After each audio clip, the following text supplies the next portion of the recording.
Tere, head Kagu Raadio ja YouTube'i, Kagu Raadio kuulajad ja YouTube'i vaatajad. Algamas on Toomas Pauri autorisaade ja minu saatekülaliseks on meie kõigi poolt tuntud ja armastatud Maik Kalamus. No tere, Maik, No, Ameerika mees. no tervitus. No, ma ei tea, kui Noh, armastatud, võib-olla rohkem kurikuulus. kurikuulus jah. No vähemalt kõik teavad sind Eestimaal. Ja mis kõige tähtsam, et sa oled juba aastaid olnud Ameerikas, oled targaks saanud ja oskad ka meid õpetada, aga täna me räägime kahest teemast. Üks on siis, millest kõik terve maailma räägib, ma ei tea, miks ennem ei räägitud, see on Jeffrey Epstein. Epstein, kes on küll juba surnud mees, sellist meest taga rääkida on natuke näotu, aga iga päev seda tehakse. Ja ma imestan nüüd, miks Ameerika Ühendriikides, USA-s sai selline mees aastakümneid tegutseda. Kõik suured isandad, riigiisandad olid tema juures ja nüüd siis ajavad seda teemat püsti ja sõimlevad ja näitavad üksteise näpuga. Räägi meile, tavalisele eestlasele nagu minule, kuidas see asi algas ja miks ta nii kaugele jõudis sellises riigis nagu USA. Ja siin tuleb ajas tagasi vaadata, on selles, et Jeffrey Epsteinil, tal jäi kool pooleli, ülikool pooleli, aga siis üks New Yorgi kool kutsus ta siis õpetajaks. See tundub niisugune pisikene asi olevat, aga tegelikult oli see, kui eelmine Trumpi administratsiooni siis justiitsminister Bill Barr, siis just tema isa oli see, kes siis Jeffrey Epsteini ilma paberiteta võttis siis, vastavate paberiteta võttis siis õpetajaks tööle oma kooli. Nii et tegelikult ta poleks pidanud isegi kvalifitseeruma mitte õpetajaks. No, siit lähme edasi, kui ta koolist pidi ära minema ja miks ta pidi koolist ära minema, oli just see, et oli palju kaebusi, kuidas ta noori tüdrukuid üritas, kuidas seda viisakalt ütelda, seksuaalselt kasutada, siis ta löödi sealt minema. Aga nüüd vaatame edasi. Kohe järgmisena oli tema tööks siis suures investeerimispangas pangahaldurina ja mitte niisama pangahaldurina, vaid siis miljardnääride pangahaldurina. Nii et mõtle ise, kui reaalne see asi on. Küsin vahel, et kas ta vahepeal jõudis ka siis mingi rahanduse kursus läbi käia või koolis käia? Ei, ta käis ainult Iisraelis. Ta sai Iisraelis siis kokku seal see peaministriga, kelle perenimi oli Barak, aga eelmine USA president, aga need pole omavahel seotud absoluutselt, aga käis seal ja sai vastava koolituse. Ja me oleme näinud Ameerikas palju, kuidas järsku inimene saab rikkaks, ei mitte kuskilt ja niimoodi tal oligi, et järsku ta sai kulutamisraha $10 miljonit lihtsalt kulutamiseks. Ja muidugi siis ta sai sinna siis pangahalduriks, panga kliendi halduriks, milles ta ei oleks kvalifitseerinud mitte mingi variandiga. Ja eriti veel siis suurte tähtsate miljardnäride omaks. Nii et algus on kohe teada, siin FBI avaldas eile paberit, kus on täpselt kirjas, et ta oli koolitatud, Jeffrey Epstein oli koolitatud siis Iisraeli luure poolt. Nii et siin ei ole enam mitte mingeid küsimusi. Ma segan veel kord vahele, et me jätsime ütlemata, et ta oli, ma ei tea, mitmendat põlve juut, et ta oli täisjuut. No loomulikult ja nende käibki asi nagu natuke teistmoodi, kui me oleme harjunud, et need hoiavad väga kokku, mitte nagu ütleme eestlased ja üldiselt rahade liikumised, asjad käivad neil käepigistusega. Mõtleme kõik see maailma, ütleme kullaärid, väärismetallide ärid, igasugused teemandiärid on ju juutide käes ja eriti teemandiäris ei ole ju, see on ju ajalooliselt nii, et ühtegi paberit ei liigu. Need kõik on usalduse peal.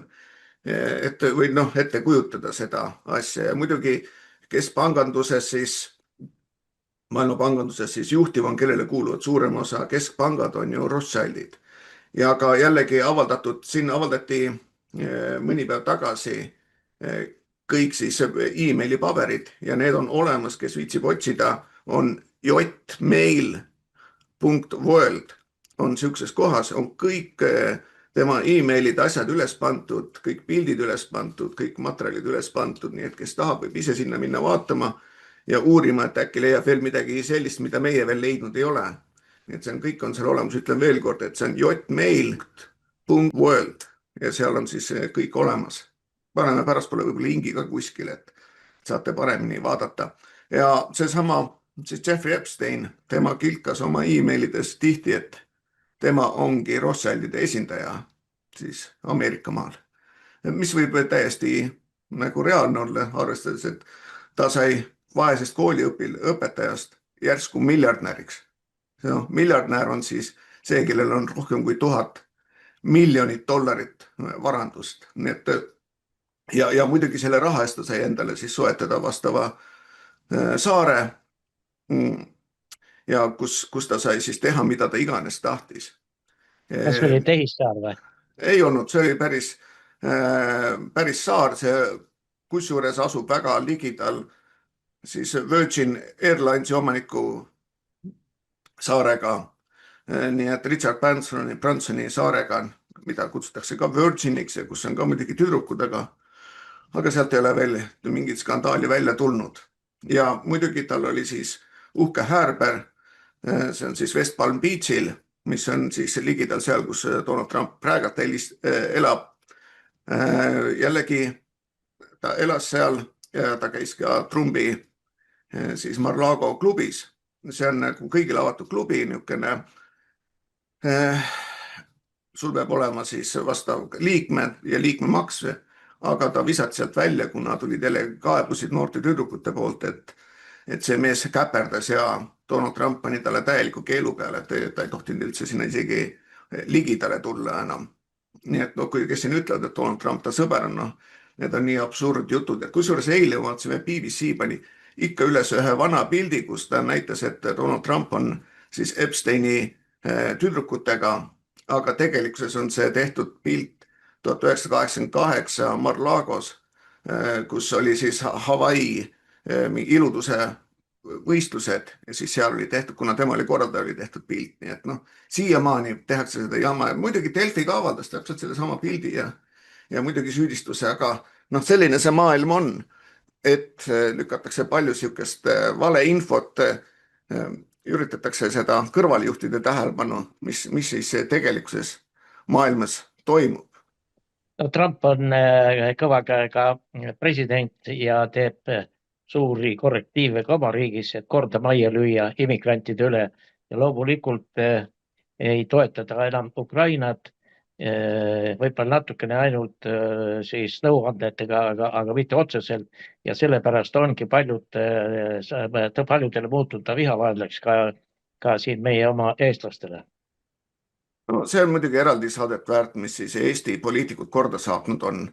Et siin kuluaarides USAs ma kuulen, kuidas põhimõtteliselt Eesti poliitikud on suutnud USA administratsiooni nii närvi ajada, et põhimõtteliselt on Eesti muutunud nagu niisuguseks paariariigiks, kes klähvib nii USA kui kõigi teistega, eriti Tsahkna. Tsahknast siin on räägitud seda, et ta käib, ma ei tea, kui tõsi see on, sest ma ise näinud ei ole, see on jällegi naised saunas rääkisid, aga nad räägivad päris kõrgel tasemel seda, et Tsahkna käib siis joomas Ukrainas ja pidu panemas ja muidugi muidu lõbutsemas ja see ei ole nagu poliitikule niimoodi kohane, eriti kõrgele poliitikule ja mis Gröönimaa asjas oli, kuidas nad Gröönimaa seda USA poolset nõudmist mõnitasid ja ka laimasid, nii et kui paned tähele, siis Eestit ei ole kutsutud sinna sama rahulauda, millest me eelmine kord rääkisime, nii et kahjuks on see Eestile tohutu põntsu pannud, mis siin nüüd Eesti poliitikud korda saatnud on. Aga see selleks, et räägime Epsteinist edasi. Et just see sama, kus ta nüüd West Palm Beachil elas, oli samamoodi, kutsuti alaealisi tüdrukuid, nii 13-14, kes ei teadnud asjast mitte midagi, kutsuti suure raha eest, et vastavalt Jeffrile käia siis massaaži tegemas. No asi lõppes alati mitte massaažiga, vaid vastavalt tehti mida iganes taheti nende tüdrukutega ja eriti otsiti niisuguseid vaesemaid tüdrukuid, kes ei suutnud ennast kaitsta. Siit edasi kohalikud tüdrukud siis andsid asja West Palm Beachi politseisse, aga seal see asi kuidagi lahtus ära. Nüüd pärastpoole, kui avaldati siis nimekirjad, kes käisid seal samas saare peal, siis oli ka muidugi see sama West Palm Beachi süüdistaja käis seal mitu korda. Nii et noh, see oli, kõik oli üks sama süsteem ja kuna seal taga oli ikkagi luure, siis asja põhimõte oli selles, et miks see saar üldse tehti seal. West Palm Beachil läks asi natukene, Floridas läks natukene asi kuumaks, paljud inimesed said pahaseks, aga selle siis tekski tal mõte kasutada rohkem seda saart selle jaoks, sest et see on niisugune, kus kohalikud oli kõik kinni makstud ja ta võis teha absoluutselt mida iganes ta tahtis. Ja mõte oli tal see, et igal pool olid pandud kaamerad, peidetud kaamerad ja kutsuti üle maailma siis poliitilisi vägevaid. No me teame seda, et suurem osa luureorganisatsioone, see ei ole mitte mingi saladus, suurem osa luureorganisatsioone, ka KAPO ja kõik teised üritavad sulle saada konksu taha. Ja 90% nendest konksudest on just selline, kas vastav poliitik petab oma naist või siis hullab alaealistega. Nii et ja selliseid siis otsitigi. Vastavalt Bill Clinton käis seal ju sadu kordi, kuigi ta ütleb, et ta mitte midagi ei näinud. Noh, siis on selge see, et tema oli üks suurtest kaasosalistest ja loomulikult tal oli siis, konks oli juba ammu taha pandud ja ta võis teha, mida tahab. Ja seal taga olid muidugi pangandushiiud, JP Morgan. JP Morgan on väga tuntud selles, et tema finantseerib ju Antifad. No, ja igasugused neid kliimahulle, kes viskavad värve, ütleme kallitele maalidele, et neid ära rikkuda. Mis nende nimetus on, ma arvan, vist oli Stop Oil või midagi taolist, nii et miskit pole siin imelikku siin maailmas. Ja muidugi veel tuleb välja siin sellised asja, et Jeffrey Epstein täiesti juhuslikult võitis lotoga $80 miljonit. See on täiesti ametlikud jälle paberid, kuidas ta võitis. Nüüd võime kõik ju arvata seda, kuidas see loto käib. Ja kuidas need võidud käivad, et ma võin mürki võtta, et see on väga ebareaalne, et Jeffrey Epstein ausalt võitis see $80 miljonit ja ütles need numbrid õieti. Nii et siit edasi ja muidugi tal oli veel rancho, kus siis samamoodi käisid. Arvatavasti, siin on vähemalt e-mailides kirjas on see, et sealt käisid läbi väga noored lapsed, kes toodi Mehhikost. Nii et me võime ette kujutada, mis seal tehti nende lastega. Nii et see on puhas inimkaubandus, see asi on palju jubedam ja suurem, kui inimesed hetkel ju suudavad seda ette kujutada üldse. Kas Ameerika politsei, ütleme, et Ameerika politsei on väga võimas terves maailmas. Kuidas sai niimoodi, et Ameerika politsei ei suutnud saada sinna, nagu öeldakse, jälile ja selle kõik ära lõpetada? Ma arvan, et kõik teadsid selles mõttes, et see on jällegi niimoodi, et miks Ameerika saadab tohutuid miljardeid iga aasta Iisraeli. Igale inimese tekib see suur küsimus, meil endalgi Ameerikas on suured probleemid on kodututega, narkomaanidega, raha ei jätku tervisega jaoks, aga me saadame sadu miljardeid siis Iisraelile ja Iisraeli ise, kus on hästi madalad maksud ja kus on siis tasuta terviseabi ja muud asjad, nii et sa võid isegi ise arvata ja ma ei taha midagi oletada, aga kui vaadata USA kongressi, siis juudi rahvustest inimeste osakaal on ülimalt suur. See on isegi absurdselt suur, nii et võite ise arvata, kuidas need asjad käivad ja eks kindlasti andis Jeffrey Epsteini infot ka nii CIA-le kui ka FBI-le, sest et miks ei ole siiamaani mitte kedagi siis arreteeritud peale siis Jeffrey Epsteini enda ja Maxwelli, aga sealt ei ole midagi tarka välja tulnud. Üks veel huvitav asi, mis vajab märkimist, et siin, kui öeldakse, et aga miks ei avaldata neid kohtudokumente mis on seotud siis vastavate kuritegudega, seksuaalsete kuritegudega, siis umbes aasta tagasi panid 2 föderaalkohtunikku, kes olid siis mõlemad määratud ametisse Joe Bideni ajal, panid blokeeringu peale, et neid andmeid ei tohi avaldada. Süsteem on Ameerikas niimoodi, et kui sa neid avaldad, siis no see on väga-väga suur kuritegu, kui on pandud ikkagi föderaalkohtuniku poolt blokk peale. Aga no emailid saadi avaldada ja emailidest on väga palju näha, mis siin maailmas tegelikult toimub. Et näiteks üks suur asi oli see, kuidas nad seal planeerisid juba ennem koos George Sorosega 2014 Maidanit, finantseerisid seda. Nüüd ma usun, enam keegi ei tohiks kahelda selles, et see oli tehtud siis USA poolt ja seal oli veel siis Jeffrey Epstein mängus. Samamoodi siis bioloogilised laborid Ukrainas, jällegi Epsteini käsi on seal mängus olnud. See on jällegi nendest emailidest on välja võimalik lugeda. Ja sealt edasi ja kusjuures kõige huvitavam on see, et nad planeerisid teha 3. maailmasõda ja 3. maailmasõda oli siis just ette nähtud mitte Iisraeli-Palestiina vahel, vaid taheti just, et Venemaa, Ukraina ja Euroopa omavahel hakkaks siis sõdima ja sinna tõmmata USA sisse. Nii et see kõik oli planeeritud ja see, mida me näeme Ukrainas ja Euroopas, see nüüd on nagu arusaadav, et kogu see raha sinna saatmine, kogu see trummipõrin, kõik see Kaja Kallase, kõik see Zelenski asjad on kõik seotud sellega. Muidugi Zelenski on ise ka juut. Tema siis suur sponsor, kes alguses tema üldse sealt komöödialavalt kutsus poliitikasse, oli ka loomulikult juut ja siit ei ole eriti raske paralleele tõmmata, et mis siin maailmas tegelikult toimub ja mis siin täpselt planeeritud oli. Et näiteks jällegi üks ideedest, mis Jeffrey Epsteinil oli, et saata laiali United Nation ehk Ühinenud Rahvaste Organisatsioon ja kasutada ainult siis Davose majandusnõukogu siis maailma juhtimiseks ehk siis Jeffrey Epstein oli otseselt sionistid on siis need juudid, kes tahavad saada maailma võimu. On erinevaid juute, aga need sionistid just on need, kes leiavad, et on valitud rahvas ja nad võivad teha, mis tahavad ja ülejäänud on siis nii nimetatud mõttetu hallmass. Ma isegi lugesin, et meie kunagine peaminister Taavi Rõivas oli kas kutsutud või ise läinud sinna mingile üritusele?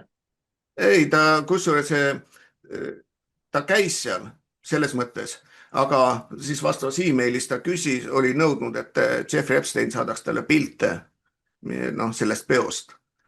Nii et kui arvestada, et külmkapi Taavi, kuidas ta siin oma naist petnud on, kuidas ta on kurikuulus üle maailma, kus iganes ta käib, noorte naiste lembuse poolest, siis absoluutselt ei imesta seda.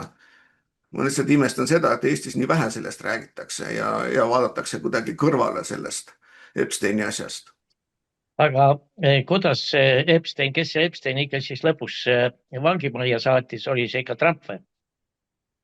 Trump saatis jah, Bill Barr jällegi oli ju sel samal ajal oli justiitsminister, kes just korraldas seda. Nii et kui hakkame nüüd tagasi võtma seda, et Bill Barri isa oli see, kes esimesena võttis Jeffrey Epsteini tööle. Bill Barr oli siis justiitsminister sellel ajal, kui siis vahistati Jeffrey Epstein ja siis ka müstilisel kombel ära suri seal kambris. Et see on niisugune high security osakond, kus on sul tohutult kaameraid, kus on sul iga vang on eraldi, kus on niinimetatud enesetapu vaatlejad, asjad olemas kogu aeg 24/7 ja siis järsku kõik kaamerad läksid mustaks. Üks valvuritest läks siis kuskile kohvi jooma ja siis Jeffrey lihtsalt siis suri ära oma kambris. Nii et on selge, et see Lihtsalt suri või aidati? Selle kohta ma ei oska ütelda, mina ei olnud seal koha peal, aga surnud ta oli väidetavalt. Ja noh, see asi siis maeti maha. Muidugi üks asi on see, vaata, kui sind süüdi mõistetakse, siis võidakse su vara kallale minna. Aga Epsteini, kuna ta tegi enesetapu, siis sealt edasi läks siis tema siis niinimetatud viimne soov, et see raha jagati siis lastele. Muidugi selleks hetkeks, kui ta ära suri. Tema lastele. Jah, enda lastele. Väidetavalt, nii palju kui ma paberitest nägin ja igasugustele imelikele inimestele ka, arusaamatutel mingid poliitikutele Norras ja ma ei saagi aru, mille eest. Aga tema varandus kui selline, need miljardid järsku haihtusid. See on täiesti tavaline asi, kui haibitakse keegi ülesse, tehakse ta niinimetatud rikkuriks, et ta saaks minna vastavuse seltskonda ja siis pärast surma lihtsalt see raha ära kaob. Et Eestis on ka neid päris mitmeid ärimehi, keda ma tean. Noh, näiteks võtame kas või Aadu Lukas, kes oli väga-väga rikas. Siis kui ära suri, siis tuli välja, et ei olnudki mitte midagi eriti. Noh, see on veel teisi, kes on käinud igasuguseid arendusi tegemas, kes Marokos, kes on olnud väga-väga rikas üks hetk ja üks hetk jälle mitte enam rikas. Noh, neid nimetatakse niinimetatud tankistideks, kes peavad selle raha tagasi maksma. Ega Eestis, noh, on neid veel, ma ei taha nimesi nimetada, aga kes vaatab, kui sa vaatad neid ülirikkaid, need, kes on saanud aktsiatega miljardärideks, siis ma olen kindel, et seal taga on niisugune kerge tuul ainult. No võtame näiteks Mark Zuckerbergi, Facebook, mida igaüks kasutab, no praktiliselt igaüks kasutab. Kuidas tema rikkaks sai? No vähesed teavad seda, et noh, tema ei kirjutanudki seda programmi, vaid ta varastas oma sõprade käest. Aga kes oli siis esimene investor? Täiesti juhuslikult oli selleks USA valitsus.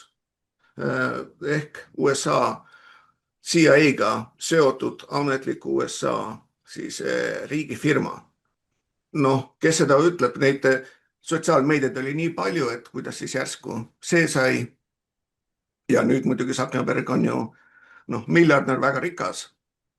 Noh, kas me arvame, et see asi on aus või taheti seda näoraamatut saada kontrolli alla, teha selline sotsiaalne meedia, kus saab kõiki kontrollida, saab taustasi kontrollida. Ma olen ise neid programme näinud, mida siis FBI kasutab vastavalt sinu taustauuringuteks. Noh, neil on kõik tagauksed asjad olemas, nad teevad, mis tahavad su infoga ja noh, on selge see, et see on jällegi tehtud puhtalt siis ütleme luureorganisatsioonide poolt, aga noh, Facebook on muidugi USA poolt, aga Jeffrey Epstein oli siis vastavalt siis Mossadi poolt sinna saadetud.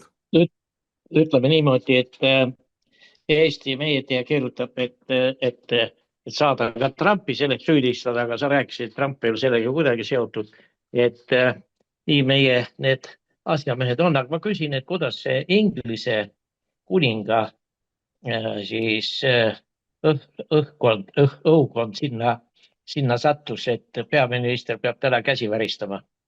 No seal on mitte ainult peaminister, vaid ka prints Andrew, noh, mida on juba pikalt teada, nüüd olid pildid välja, kuidas ta seal väikeste lastega hullas ja tegi kõike muid, et noh, on juba ennem olnud uudiseid näiteks seal, kus Buckinghami paleest lapsed välja ronisid mitmenda korruse aknast ja surnuks kukkusid.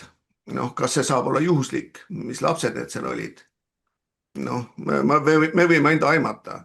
See mäng käib niivõrd kõrgelt, et siin on seotud praktiliselt kõik tipp-poliitikud ja igasugused ärimehed. Noh, võtame nüüd kas või seda uut linnapead, mis on New York City linnapea, Mahami, vist oli ta nimi. Tema ema oli ju siis väga hea sõber Epsteiniga. Ja kui vaadata näkku sellele uuele linnapeale, siis noh, väga selgelt, vähemalt minule tunduvad need näojooned olevat Jeffrey Epsteini omad. Nii et noh, mitte midagi ei ole siin niisugust juhuslikku kuskilt tuleb. Noh, maailmas ongi niimoodi, ega ka Eestis teistmoodi ei ole, ega kui sa teed koostööd ja oled vajalik ja oled õigest seltskonnast, õigest eliidist, siis sa pääsed ka siis vastavalt meediasse, sinu lugusid avaldatakse.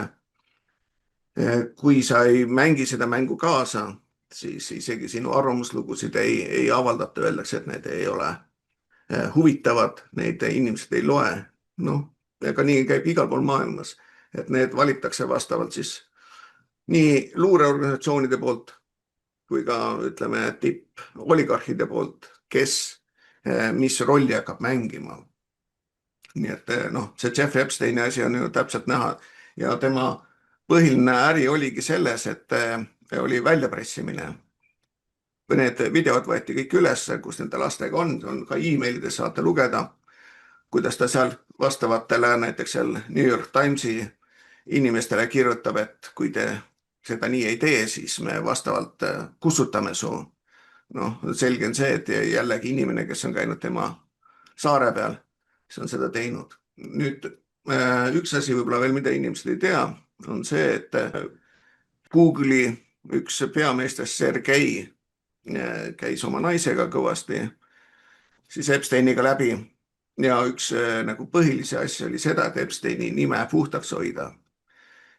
Ja oli ka see muidugi teine asi, on Sergei naine oli siis 23 and me omanik, mis siis tegeles siis DNA niisuguste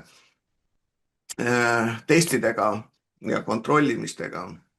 Ja on teada, et Epstein tellis tuhandeid neid kitte oma saarele, et siis vastavalt teha DNA proove. Konkreetselt on välja tulnud, et Epstein maksis ühele isikule $10,000 kuus ainult selle eest, et ta võtaks internetist maha igasugust infot, mis oleks kahjulik, võimalik kahjulik siis Epsteinile endale.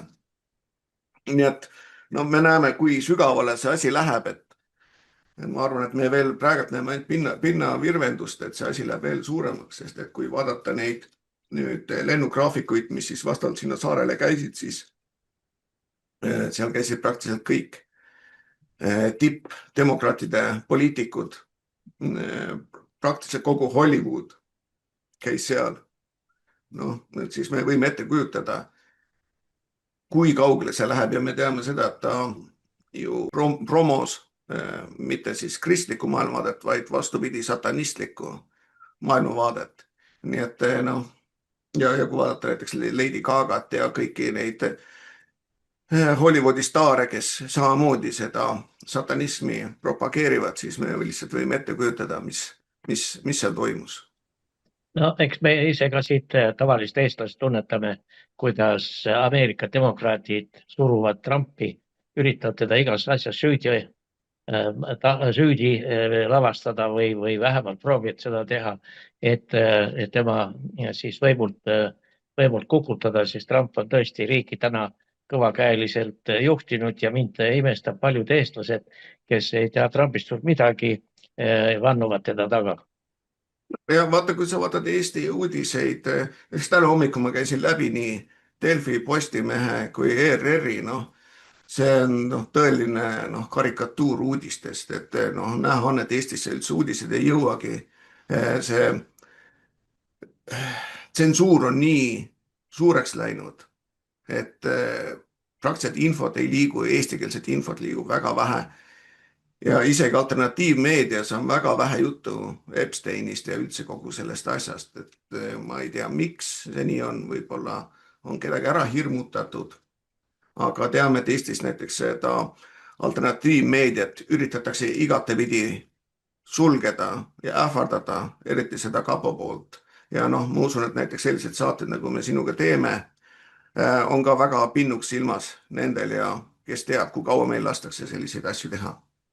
Kui ma mõtlen selle peale, et Kaguraadio on väike raadiokene ja on need miljonärid võiks siia Kaguraadiole ka natuke raha anda, aga ennem tahetakse ta trepist alla lükata, kui aidata, et me ise ka ei tunne absoluutselt huvi, mis toimub maailmas, mis toimub meie ümber. See, mida siin ette pannakse, kas või see, et kui Trump tahab Gröönimaad ära võtta, Taani käest, siis me käime seal, Eesti televisioon, ETV, riigitelevisioon käib seal kohal ja näitab olukorda hoopis teises fookuses. See ongi propaganda, et minule tuleb see imestusena, et inimesed usuvad seda, kui me mäletame nõukaaega, mäletame siis Aktuaalset kaamerat ja neid, mis nõukaajal televisiooni paisati, siis ma ei tea, minu tutvusrikkonnast küll keegi ei uskunud neid uudiseid või Vremja uudiseid. Noh, vaadati rohkem niisugust poolkomöödia sarjana selliseid asju ja inimesed suutsid ise välja filtreerida, mis on tõde. Aga nüüd tänasel päeval mul on imelik tunne, et inimesed loevad ainult pealkirja läbi, tekitavad hüsteeria, isegi süvenemata sellesse. Võib-olla on pannud sinna ChatGPT-sse mingi väikse lõigu ja siis võtnud seda kui täielikult tõde. Noh, kuidas on inimestel siis mõistus ja mõtlemisvõime ja kriitiline mõtlemisvõime nagu ära kadunud, et noh, see on niisugune küsimus mulle, millest mina aru ei saa. Ja see ongi kõige huvitav see, et meile paisatakse teemasid, mis ei ole väga olulised, need, mis on olulised, neist ei räägita meile üldse. Ja hea, et meil on selline mees Ameerikas, keda ei saa munadest pigistada, ta räägib seda, mida ta õigeks peab. No, eks see on tegelikult suur pluss, et võib-olla eelmalt näed võib-olla isegi asju natuke paremini ja teiseks on see, et ikkagi Ameerika siis vabariiklased, kellega ma väga läbi käin, päris tihedalt läbi käin, annavad mulle päris head infot. Nüüd teinekord mult küsitakse, et kus sa selle info said? Aga jällegi, kui räägid inimestega otse, eriti kes on siis vastavatel ametikohtadel, kas nad on siis ütleme sellistes valitsusorganisatsioonides või valitsusvälistes organisatsioonides, kes annavad vastavaid vihjeid. Noh, loomulikult niisuguse asju ei saa ütleme nimesi nimetada, aga noh, kes tahab, võib vaadata, kellega ma lävinud olen, siis võivad teha ise selliseid mõtteid ja arvustusi, et muidugi kõige kurvem asi on selles, et Eesti maine on tohutult alla käinud. No nüüd, ma ei tea, kas sa kursis oled, nüüd süüdistatakse meie tänast presidenti selles, et ta käis välja oma mõtte, mida oleks võinud ammu käia, aga me teame, et presidenti ei vali rahvas, vaid seda valivad teatud isikud Riigikogust ja nad ei ole ka, nagu me teame, legitiimsed, millest ka sina oled rääkinud, et nüüd ründavad teda ja kõige suuremad on need, kes peale Eesti riigile sentigi kasu toonud. No mina arvan jällegi seda, et see on selline poliitiline spinn, et teatud asjadelt nagu eemale tõmmata, siis näiteks kas või Eestis elektriarved, mis nüüd tulnud on, et üritada siis nagu seda tähelepanu ära tõmmata. Miks ma seda arvan, on seda, et Tartus Rotary klubi siis see liige on olnud Karis väga-väga pikka aega. Rotary klubi on üldse selline huvitav klubi, mis on niisugune kinnine, seal on Ansip, seal on põhimõtteliselt kogu Reformierakond. Ja maailmas on neil palju võimu, näiteks nad on üks WHO omanikest. Bill Gates, siis Rotary klubi ja mõned vaktsiinifirmad on põhilised, kes siis rahastavad seda World Health Organisatsiooni, mida me teame, mis tekitas siis vastava COVID-i. Nii et mina leian, et see on selline spinn ja niisugune tehtud nagu vastasseis, eriti seda hetkel, kui USA näiteks, kui vaadata, kuidas ta Poolas on hakanud võtma tõsiseid seisukohti just liberaalide koha pealt ja hakanud nõudma, ütleme niimoodi, korralikku koostööd. Seda me teame, et ega seal Poolas ka kõik hästi ei ole. Aga näiteks Eestis ma pean kihla, et on tulnud signaalid nii USA saatkonna poolt ka, et nii enam edasi ei saa ja siis ongi vaja mingisugust niisugust spinni ja näidata nagu väikest vastusseisu, varsti kõikele muutub.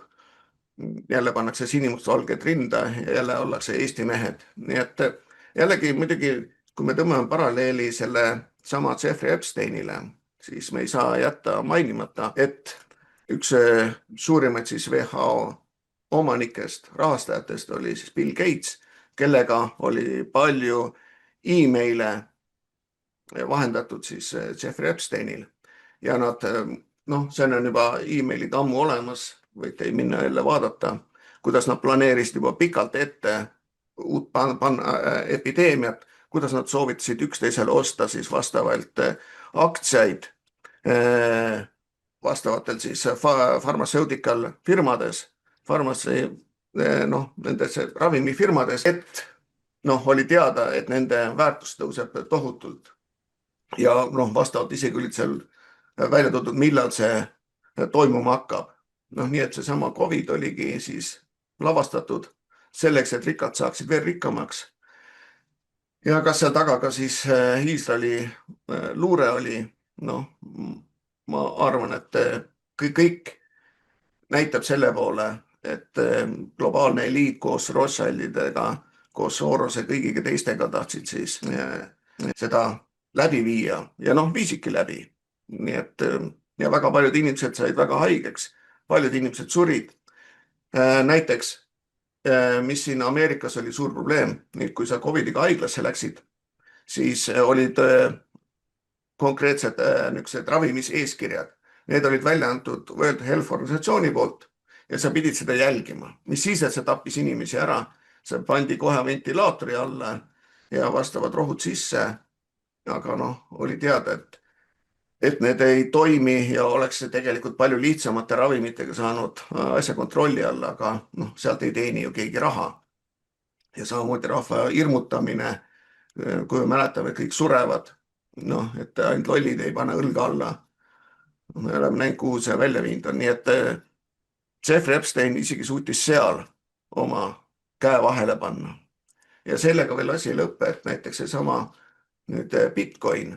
Mul on tulnud kusjuures, kui ma panin selle loo üles Facebooki, on tulnud päris palju vastukaja inimestelt, kellest ma absoluutselt ei tea mitte midagi. Kas nad on trollid või kes iganes nad on. Ja soovitavad mul lihtsalt suu kinni hoida, et mina ei tea sellest midagi ja et kõik see jutt on täiesti vale. Aga on konkreetsed tõendid, et seal need Bitcoini arendajatest, kes MIT-s olid, seal oli siis rahastatud tugevalt Jeffrey Epsteini poolt.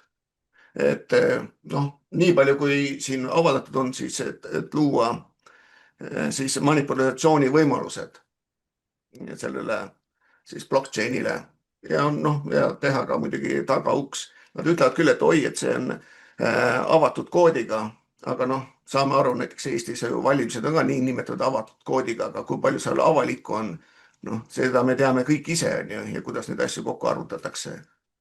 Nii et krüptoväärtus on ainult see, mida turg hetkel siis pakub. Et seal taga, ma ei tea, kui palju seal nüüd seda reaalset nagu vajadust on. Et kui ütleme, kui ostad nüüd kulda, hõbedat, vaske, mida iganes, sul on reaalne asi olemas, mida saad kasutada päris elus, siis krüptoga see on niisugune virtuaalne raha. Ja väga huvitav, et ta siis selles nii tugevalt sees oli. Nii et veel huvitav muidugi see, kuigi mulle Donald Trump meeldib, miks ta seda nii kõvasti on promonud siiamaani, et see on niisugune kahe otsaga asi. Selge, lõpetame esimese poole ära, me teeme siit väikese muusikese pausi, küsijana Toomas Paur ja minu vestluskaaslane Maik Kalabus.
Jätkame saadet küsijana Toomas Paur ja minu vestluskaaslane Maik Kalamus, Ameerika mees seni, aga tubli Eesti mees räägib meile ausalt kõik ära.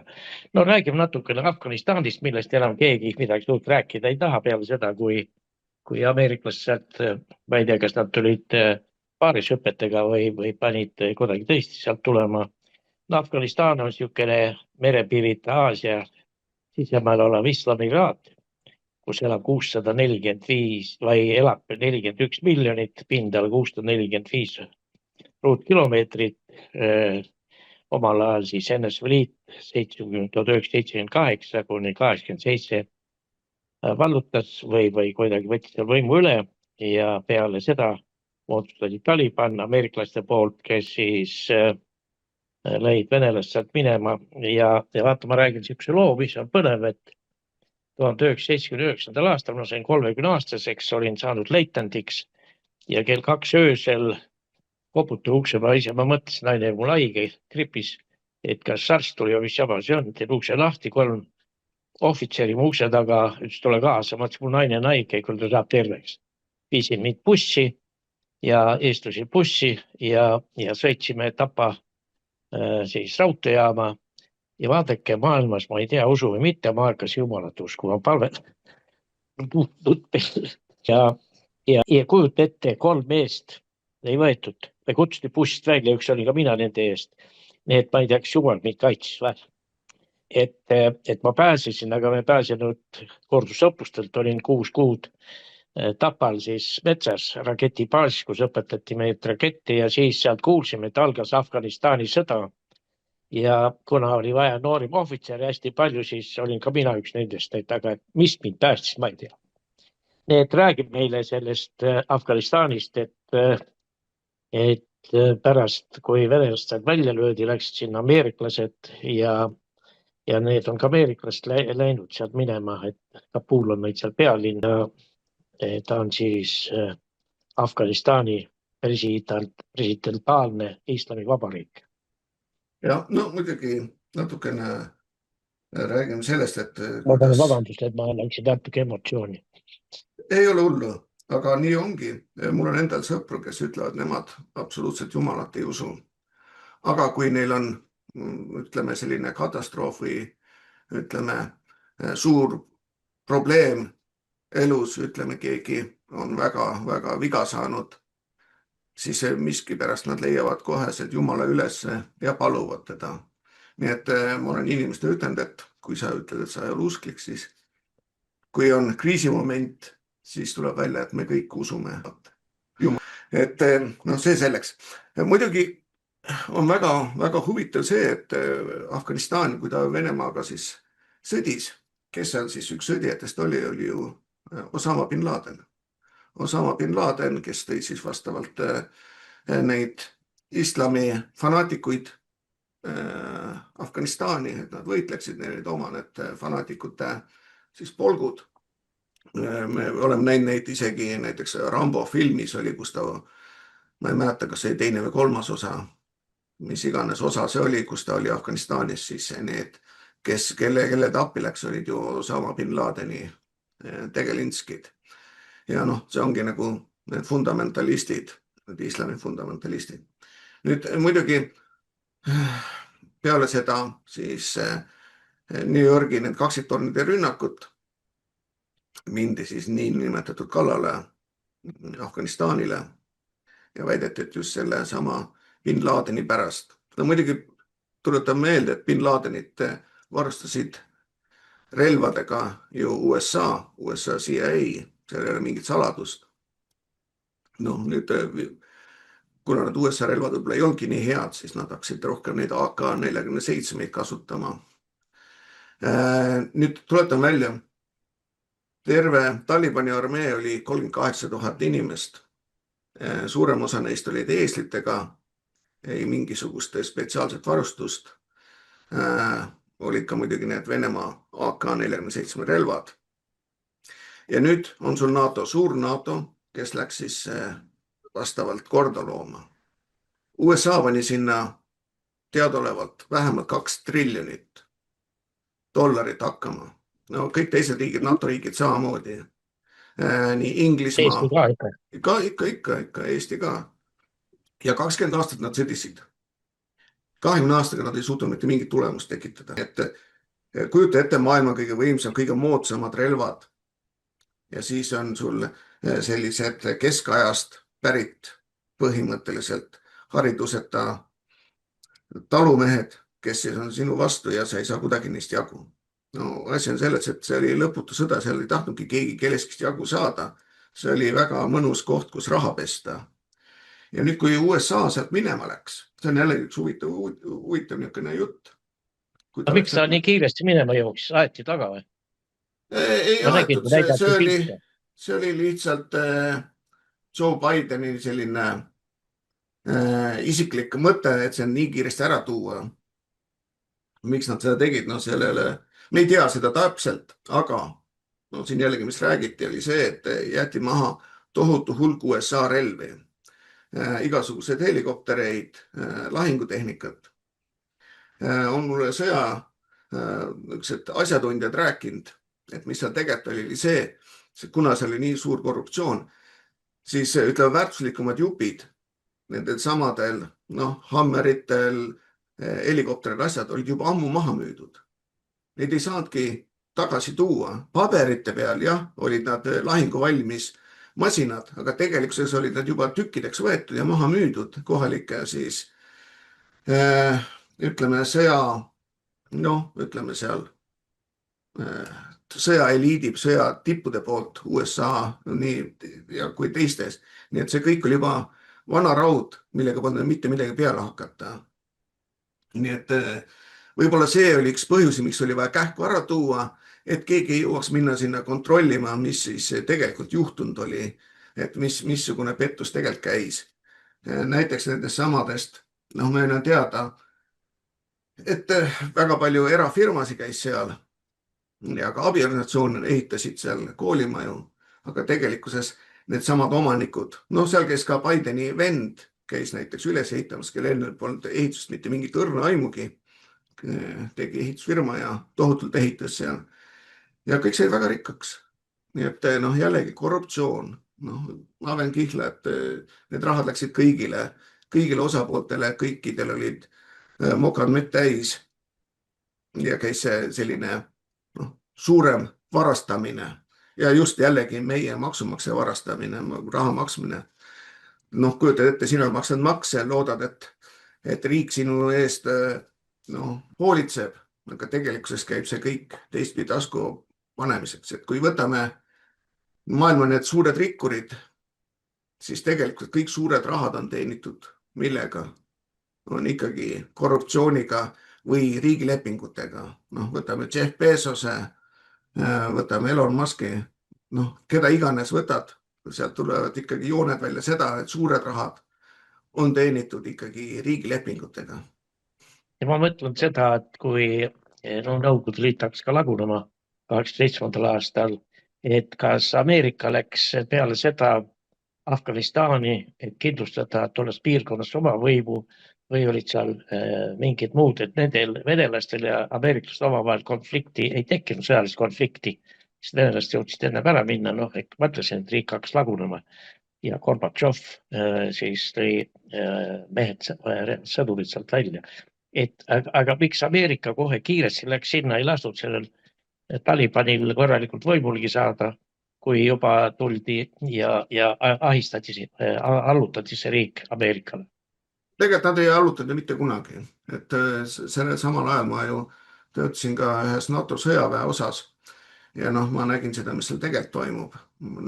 Kui see oli just konkreetselt britid olid Helmandsi provintsis, siis need ohvitserid, kes eestlased olid ka seal. Ja, nad olid täpselt selles samas eestlaste kohta öeldi, et need olid hullud.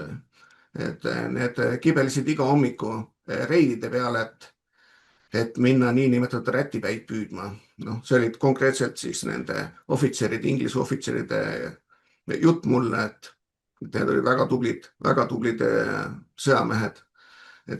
Aga üldiselt oli niimoodi, et keegi baasist kunagi välja ei läinud. Keegi ei tahtnudki minna, sest et sealt võisid vabalt saada iga nurga pealt kuuli. See tähendab seda, et need liitlasväed ei oma mitte mingit kontrolli selle nüüd Afganistani üle. Kui tuletan meelde, siis kogu majandus pöördus ju oopiumi kasvatamisele. Noh, selle sama vastu, mille peale siis ütleme niinimetatud läänelikud väärtused vastu käivad, siis selle majanduse osakaal tõusis sinna pea 90% peale samal ajal ja muidugi müüdi Hiinale. Muidugi USA üks suur huvi oli siis liitiumi kaevandused, aga sellele nad kunagi ei saanudki siis kätt peale ja siis pärastpoole, kui USA-le läks, siis koheselt praktiliselt paari kuuga tegi ju Taliban lepingut Hiinaga, kes hakkas seal siis seda sama liitiumi kaevandama. Ütleme, see Taliban oli loodud ikka Ameerika rahadega. Jaa, loomulikult. Vene väed seal olid, jah. Ikka ja muidugi. Ei olnud, et mehed ise müüsid 2 muna ja ma ei tea, mis ta lehmi ja teenist raha. Vaata, igal pool niisugused konfliktides pead vaatama, kuskohast see raha tuleb. Et alati on kuskil mingid finantseerijad, et kui ei ole finantseerijaid, siis ei juhtu ka mitte midagi. Et see on ükstaskõik missugust üritust, missugust propagandat vaatad, siis esimesena vaatad, kuskohast need rahad tulid ja miks see asi niipidi läks. Et samamoodi ju tegelikult CIA suur sõber oli ju Saddam Hussein. Aga Saddam Husseinil viskas närvi üle see, et need USA firmad, kes pumpasid sealt siis vastavalt naftat, ei tahtnud siis maksta mitte midagi siis Iraagi riigile, millel hädasti oli raha vaja. Ja kuni selle hetkeni, kuni siis Saddam Hussein siis natsionaliseeris need just selle nimel, sellepärast, et USA firmad ei tahtnud mitte midagi maksta. Nii et ja siis läkski see niinimetatud tüli lahti. Et sinnamaani olid siis ju Ameerika relvad ja Ameerika koolitus ja kõik need. Ma ütle, täna Afganistanist eriti palju ei räägita. Võib-olla sina tead, mis seal on, kas seal on kõik nii rahulik, 41 miljonit on seal, 645 000 ruutkilomeetrit, muidugi üleni mägine maa, islami uskuriik, et kas siis Hiinaga on nii head sidemeid, müütakse seal maavarasid aga mina ajakirjandust enam Afganistanist ei loe midagi. Jah, see ütleme on nagu teemast maha võetud, et ei räägita sellest, aga kuna nad on ikkagi fundamentalistid, siis põhimõtteliselt ega nad on sarnased Iraaniga ja Pakistaniga. Nii et ega seal ju naiste õigusi, kui selliseid asju ei ole. Ja asi on läinud ikkagi suurema kontrolli alla, kus siis kontrollivad vastavalt seda asja šaria kohtud ja kõik sellised asjad. Et ega seal midagi paremaks läinud ei ole, aga nad on ju aastasadu ainult võidelnud erinevate vallutajatega. Nad ei oskagi oma riiki lihtsalt rahuajal juhtida, et ma vean Kihla, seal käib kohalik nagini, et seal on nii palju erinevaid ju siis hõime. Ja need hõimud on ju hoopis teistmoodi. Ma räägin ühe loo, kuidas mul üks tuttav käis siis Iraagis. Vastavalt siis läks oli saatud ühte külla niinimetatud demokraatiat viima ja siis seletama, kuidas siis valimised hakkaksid käima demokraatlikud.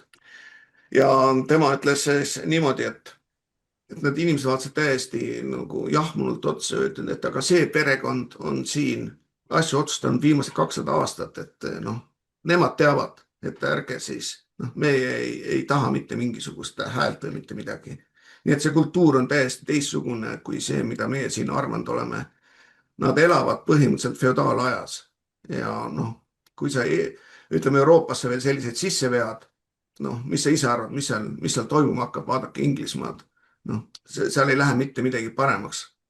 Nende haridustase, nende arusaamad ei ühti, nad toovad enda kolmanda maailma väärtused siis vastavalt Euroopasse ja muidugi sa usun, et sa tead, et Van der Leyen käis nüüd ju Indias ja sõlmis leppe kuni 200 miljoni indule andmise, tööloa andmiseks Euroopasse.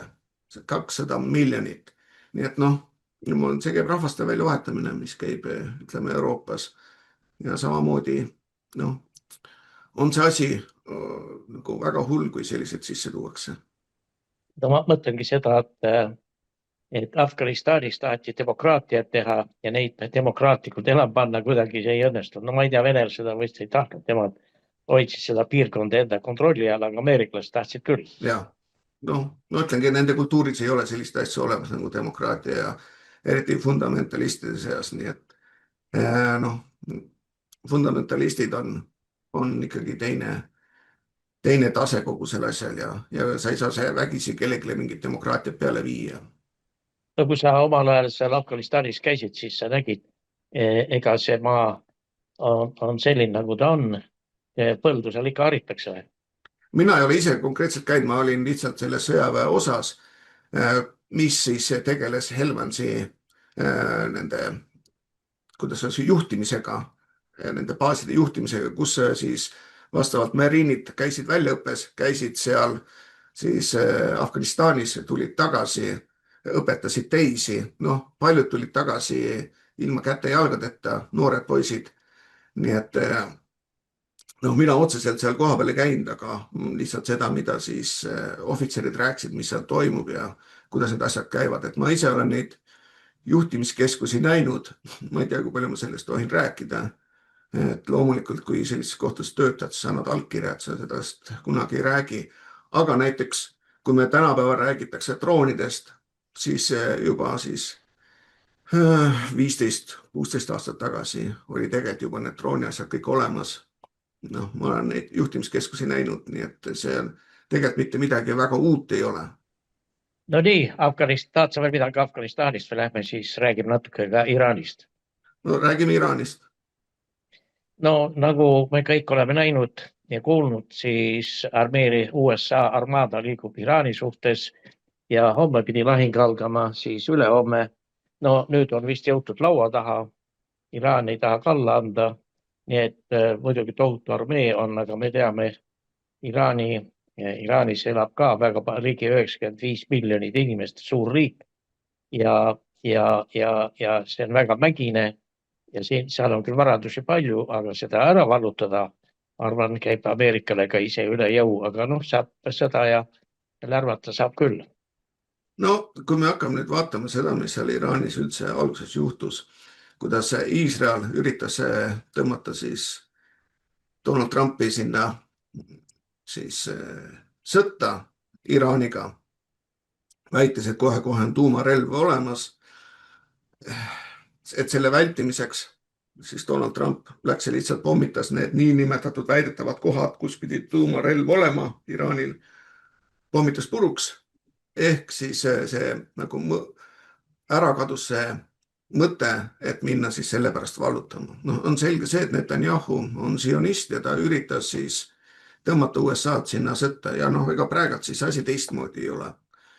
Kui me praegult mõtleme, miks need Epsteini need e-mailid asjad avaldati ja noh, tuli koheselt välja, kuidas üritati seal erinevaid asju mõjutada maailma, asju mõjutada, siis ma arvan, et see võis olla ka seotud sellega, et Iisrael tahab nii hirmsasti sõda Iraaniga, aga ta ise ei suuda seda pidada. Noh, nii et ma ei usu, et USA ründab, sest et Iraanil on tegev koosseis inimeste näol, maailmas kõige suurem sõjaline jõud. Nii et sa peaksid siis, noh, see oleks väga pikk ja piinarikas sõda, et ma ei usu seda asja, et see on rohkem, ma arvan, pooside võtmine ja ka tänu nende Epsteini failidele siis tõmmatakse kõvasti seda hoogu maha ja võib-olla ka kärbitakse sionistide tiibu natukene. Et see, mis Iraanis toimub, see peab ikkagi naturaalselt edasi minema. Noh, seal on ikkagi 10 000, kes on tänavatel. Seal on vist 18 000 on vist ära tapetud praegusel hetkel nendest, kes on... Seal oli vist selline Ukraina Maidan. No vaata, ja Ukraina Maidan oli ikka pisik, aga seal oli nagu ikkagi rohkem rahva enda poolt, aga vaata, me ei tea, sest et see on meedia on niimoodi kinni pandud, ma tean, et isegi seal interneti on kinni pandud, seal kontrollitakse väga tõsiselt igasuguse info liikumist internetis. Nii et tegelikkuses me võime ainult aimata ja võib-olla me ei tea ju, kui palju sellest asjast propagandat on. Kuna mäletame seda, kui niinimetatud USA vallutas siis Iraagi, kuidas seal peaväljakul võeti maha siis Saddam Husseini kuju ja kuidas näidati igast nurgast maailmas, et kuidas siis rahvas oli õnnelik selle üle. Aga noh, pärast tuli välja seda, et need olid suurem osa kõik näitlejad ja kohale kutsutud ja veetud inimesed, kes seda seal etendasid, et me ei tea kunagi täpselt, mis toimub maailmas ja mis on propaganda. No ütleme, et kui ajaloost vaadata, siis prantslased on seal kõige suuremad süüdi, kes selle islami sinna tõid. Ja no oleks nad islamid on, nad ju tõid selle niinimetatud uuendatud, mis oli Karl Marxi põhimõtetel. Karl Marx oli muidu juut, kui inimesed ei tea. Noh, toodud selline islami käsitlus, mis oli siis seotud marksismiga, mis on marksismi põhiasi, on ikkagi konflikt erinevate siis inimeste, soode, arusaamade, klassi, viha, kõik selle vahel. Ja põhiline asi on see, et miskit ei kuulu sulle, vaid ikkagi on põhimõtteliselt riigi oma, ehk kui riigil vaja, siis ta võtab. Nii et see oli niisugune nende uus mõte, et seda sinna tuua, niisugust fundamentalismi, sest et ennem ju kunagi ajaloos ei olnud neil ju neid purkasid, kus on ainult silmapilud, et võite vaadata, mitte kunagi ei ole sellist asja olnud, neil on väga ilusad rahvariided, väga viisakad niisugused naiste riided. Kunagi pole olnud selliste mustade purkade asja või tumesiniste purkade asjad. See oli loodud selleks ja vastavalt siis pandi võimule endale nagu vajalikud inimesed. Lootuses muidugi, et nad saavad Iraani nafta peale käpa panna. Ehk kõik käib ikkagi selle peale, kes, see on ikkagi moodne niisugune okupatsioon, kust saaks võimalikult odavalt vastavat ressursse endale. Et see käib igal pool, ega siis, mis toimub üle maailma, ega keegi ei taha ju, et kohalikud rikkaks saaks ikka, oleks see, et see raha tuleks selle kätte, kes on siis niinimetatud anastaja. Ma imestan, et Eesti meedia on võtnud ka Iraani suhtes väga negatiivse hoiaku. Ma ei tea, kas keegi ongi seal koha peal käinud või nad lähtuvad see, mis USA-s räägitakse. Jällegi, mis USA-s räägitakse. USA-s on palju telejaamu. Eestis, ma ei tea, võib-olla nüüd on natuke teisiti, aga kui ma käisin siin mõni aasta tagasi, siis ainukene uudistekanal oli CNN. CNN on üks väiksema vaadatavusega siis uudistekanaleid Ameerikas, aga Eestis populaarne, aga samas ma ei näinud Foxi, ma ei näinud Newsmaxi, ma ei näinud One American Newsi Eestis, mis räägivad seda, mis tegelikkuses toimub asjadest, et üks, mida ma soovitan Eestis vaadata, on YouTube'is saate vaadata, on NTD News ja nemad nagu on minu arust üks kõige sõltumatum uudiste organisatsioon, et ma soovitan seda vaadata, aga jah, Eestis tundub seda, et on olemas siis Politico, on olemas CNN ja siis seda juttu siis vastavalt refereeritakse, aga nagu näete, siis Ameerika ei ole liberaalne riik, et see on ikkagi demokraadid võimul ja isegi kui nad üritati igatepidi siis sahkerdada valimistega, on nad ikkagi võitsid valimised ja nüüd vahevalimised on kohe-kohe ukse ees. Et loodame, et see asi ikka niipidi jääb. Ja Trump jääb võimule. Jaa, Trump jääb kindlasti võimule, aga tähtis on see, et see kongress jääks ikkagi ka siis vastavalt vabariiklaste kontrolli alla, sest et kui sul kongressi tuge ei ole, siis ega on väga raske seadusi läbi lükata. Et ehk siis, kui Trump kaotab valimised, siis tal on palju raskem midagi muuta, ütleme, USA-s ja maailmapoliitikas. Sa Iraanist tahad või mis on? Kui on küsimusi, võin vastata. Mina ei oska küsida, sest ma pole seal käinud, mul pole mingit aimu. Ma lihtsalt see, mida ma tean, küsisin ära, sa vastasid ära mulle, nii et seda seal ei tule ja meie negatiivne hoiak selle riigi suhtes on siis adekvaatne. Et ma küsin, et seal Memphises olid siis suured tänava, kas need lahingud, aga no vähemalt seal käsipidi politseiga koos oldi ja osa ütleb, Trump isegi ütles, et need on sinna veetud inimesed raha eest, isegi öeldi ära, et palju seal võid teenida, $10 tund. Et rohkem ikka. isegi rohkem ikka, jah. Ja. Et kas see oli siis fabritseeritud üritus, et seal siis korrakaitsjatega, Trumpi korrakaitsjatega oma jõudu ja tahet näidata? No need on need niisugused, kui me rääksime ennem Antifast, siis need ongi niisugused pool sõjaväelised organisatsioonid, no mis on jällegi rahastatud, nagu me ennem ütlesime, ka JP Morgan on seal taga, suur pankur, siis pangandushiid, Walmart ja autotootja Ford. Kui me vaatame nüüd seda, mis seal Minneapolises toimub ja vaatame näiteks seda siin, kui ennem oli mõni kuu tagasi olid need niinimetatud no Kings meeleavaldused, siis FBI avaldas siis täpselt, kes need toetajad olid, kes rahaliselt siis selle asja käima panid, olid siis jällegi samad, nagu mida võite ette kujutada, oli 4 põhilist toetajat olid juudi organisatsioonid, täiega avalik info, mida võib minna ise vaadata, Walmart, jällegi Ford, ja kui seda näed, kes seal taga on, siis on selge see, et üritatakse tekitada, ütleme sellist uut BLM-i ehk millega lüüa siis sassi jälle järgmised valimised, nii nagu BLM oma ajal tegi.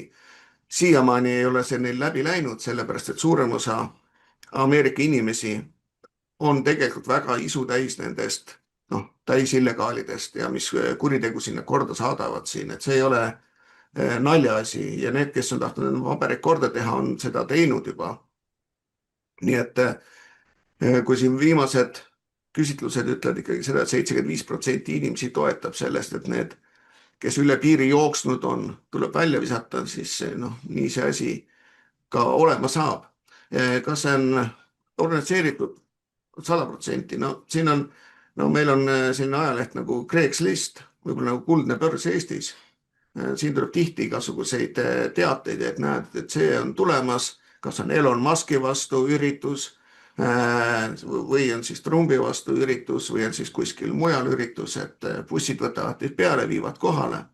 Ma nägin isegi siin samas meie linnas Rockvillis siin oli see kuulutus, et oli Elon Muski vastu, Teslade vastu ja läksin huvi pärast vaatama, palju seal inimesi siis oli. Heal juhul oli seal 10-15 inimest kokku. Aga muidugi televisioonis esitati seda kui suurt Trumpi vastast väljakäimist. Ja need hinnad, mis makstakse tegelikkuses, on ikka palju suuremad. $10 ammu enam midagi ei tehta. Siin on ikkagi miinimum 15, mida välja käiakse, aga tavaline on 25. Ja kui sa oled nõus ka siis vastavalt füüsiliselt ütleme tõuklema, siis saad kuni seal $50 tunnis. Nii et paljud inimesed niimoodi, et nad võtavad selle päeva vabaks, lähevad ja teevad oma siis selle,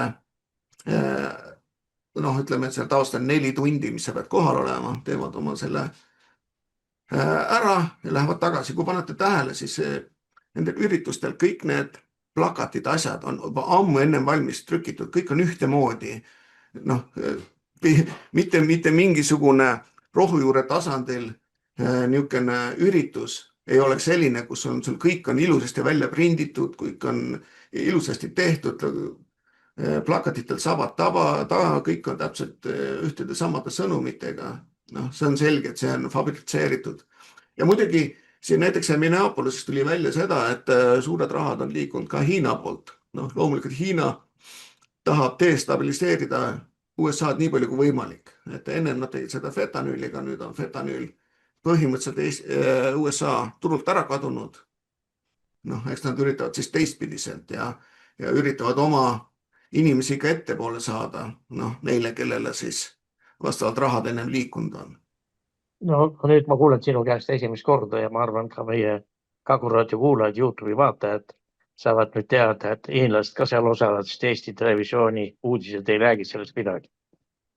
Noh, jah, see käib ikka globaalne madin käib siin, ütleme globalistid versus ütleme USA patrioodid ja noh, igatepidi üritatakse noh, kaika kodaratesse loopida, et see asi ei õnnestuks, sest et on selge, et Donald Trumpi ei ole võimalik ära osta, ei ole võimalik mõjutada ja noh, kui praegu vaadata, kuidas USA majandus tõuseb ja Euroopa majandus kukub, siis noh, on selge see, et väga palju on varba peale astutud, et noh, Hiina ütleme, need tuulikud, päiksepatareid, need on kõik on päikse, siis need paneelid on siit turu pealt nüüd jalga lasknud ja noh, kedagi see asi enam ei huvita.